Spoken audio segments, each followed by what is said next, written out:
Oi, pessoal, tudo bem? Hoje a gente vai conversar com a Francine Padilha, que é jornalista, e vai contar um pouquinho do que mudou para ela enquanto profissional. Tudo bem, Francine? Obrigada. Oi, Carol, tudo bem? Obrigada a você pelo convite. Eu queria saber o que mudou para você enquanto jornalista depois desse novo cenário. Olha, a rotina do jornalista mudou por conta principalmente das coisas que aconteceram ao redor, né? Porque na profissão mesmo, a gente continua informando e continua trabalhando exatamente por ser uma profissão e uma função que é considerada essencial. As pessoas precisam ser informadas do que está acontecendo. Então, pouca coisa nessa rotina de cobertura jornalística mudou. Agora mudou a forma como a gente está trabalhando, né? Os mecanismos e as ferramentas que a gente tem utilizado são diferentes. Mesmo que a gente já vinha utilizando, né, por exemplo, a tecnologia, com muitas vezes entrevistas à distância, né, especialistas que estão em outros locais, de repente a gente já utilizava recursos da tecnologia para fazer essas entrevistas à distância, mas hoje isso ficou mais frequente no nosso dia a dia. Então, mudou principalmente isso, a maneira como a gente faz as entrevistas e interage com as pessoas. Muitas vezes a gente conversa com as pessoas na rua, né, para saber qual é a sensação delas nesse momento, e agora a gente está fazendo isso à distância, né? Porque a maior parte das pessoas estão em casa, ou pelo menos deveriam estar. Então, a gente está fazendo isso mais à distância. Agora, o trabalho do jornalista mesmo, ele não parou nessa pandemia, ao contrário, até se intensificou e tem buscado aí maneiras diferentes de fazer essa entrevista e colocar principalmente especialistas para poderem relatar a situação e informarem o público em geral.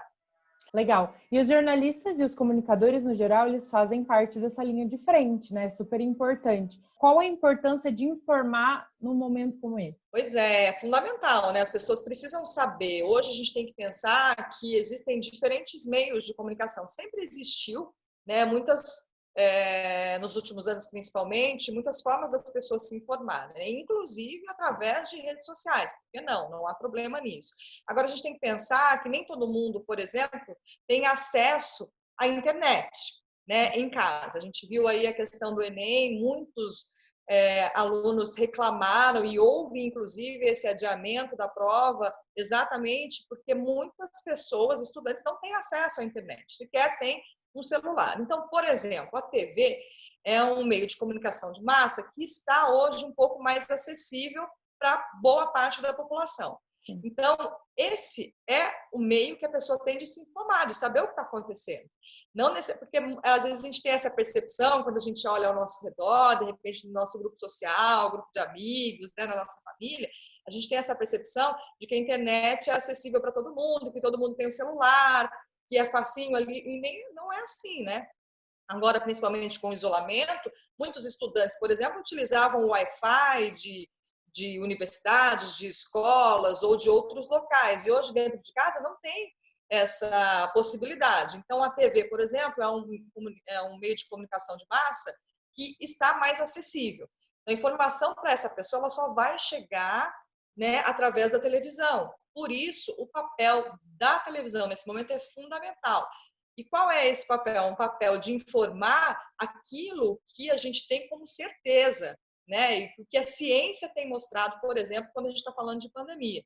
Não, a gente não pode informar qualquer coisa de qualquer maneira. Então, a gente tem que buscar fontes confiáveis, né? Pessoas que podem, de fato, falar sobre o assunto. Então, é fundamental o papel do jornalista, da comunicação, de um modo geral, como essa ponte, né, entre levar o que está sendo feito na academia, dentro das universidades, nos centros de pesquisa, para a população. A gente decodifica essa informação, que muitas vezes é uma informação mais complexa, mais complicada, passa isso para a população para que ela possa colocar em prática as medidas necessárias para se proteger, para proteger a comunidade e para conseguir se adequar a esse momento que a gente está vivendo.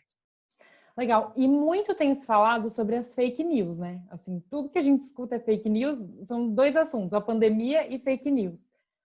Isso sempre existiu, acredito, acho que sempre existiu. mas agora tá muito, tá assim, na nossa cara, escancarado, até por conta da facilidade de colocar essas fake news para todo mundo, né?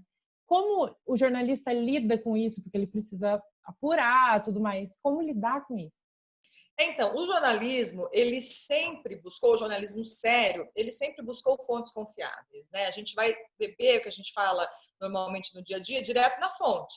Então, a gente, claro, pode receber uma informação através de WhatsApp, ou através de uma rede social, ou alguém veio me contar alguma coisa. E é claro que é responsabilidade do jornalista fazer essa apuração direto com a fonte. Por isso que a gente tem que tomar muito cuidado com aquilo que a gente compartilha muitas vezes na rede social, até bem intencionado. Nossa, vou avisar as pessoas, enfim.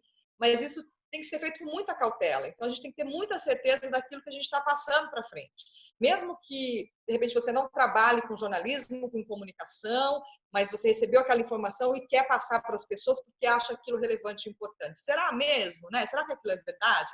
E essa apuração, ela é feita através dos canais oficiais. Então, quando a gente fala de Estado, de governo federal, de município, a gente vai buscar essas informações direto com a fonte. E, nesse momento, mais ainda, né? Já era um cuidado e já deveria ser, pelo menos para todos os comunicadores, esse cuidado de apurar antes de informar. É claro que existe, muitas vezes, uma ansiedade em passar aquela informação primeiro, né? Vamos lá e vamos passar.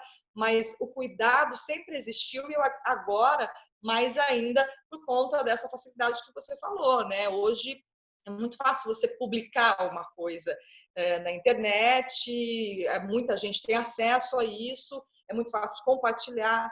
Essa informação se espalha com uma velocidade inacreditável, então muitas vezes você não consegue nem mais segurar, né? Passa para um, que já passa para um grupo, que já passa para outro, e isso se multiplica numa velocidade gigantesca e é muito perigoso, né? A gente tem que lembrar que muitos casos as fake news, elas ditam rumos de um país, né? Pode ditar rumo de uma vida, então é muito perigoso a gente fazer isso sem essa responsabilidade. E a imprensa, de um modo geral, normalmente é responsável em buscar nas fontes confiáveis essas informações e confirmar tudo aquilo que chega através de fontes não oficiais, que a gente chama. Então, se chega uma informação de uma fonte não oficial, a gente, antes de mais nada, vai até a fonte oficial para saber se aquilo é ou não um fato.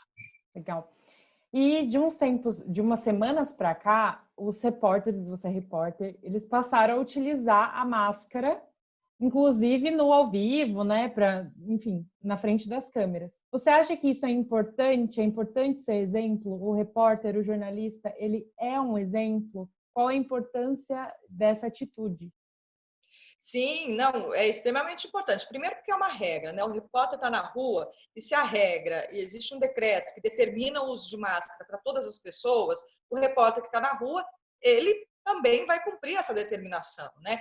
E mostrar também que, mesmo estando muitas vezes a fala ali prejudicada, a gente utiliza muito a fala, às vezes a fala está prejudicada, né, por conta do uso de máscara, mesmo assim, a gente utiliza porque é uma determinação. E as pessoas que estão em casa, elas não adianta nada eu, como repórter, passar uma informação de que é preciso usar máscara na rua e eu estar sem máscara. Então, fica até uma hipocrisia, né? Eu passar uma informação, né? Repassar isso, olha, a autoridade está pedindo para você usar a máscara e eu estar sem máscara. Então, é uma obrigação e eu acho que sim, é um exemplo, né, de que todos nós estamos comprometidos com uma mudança de hábito para um bem maior, um bem comum. Com certeza. Fran, muito obrigada pela conversa, brigadão mesmo. E é isso, que tudo isso passe, né?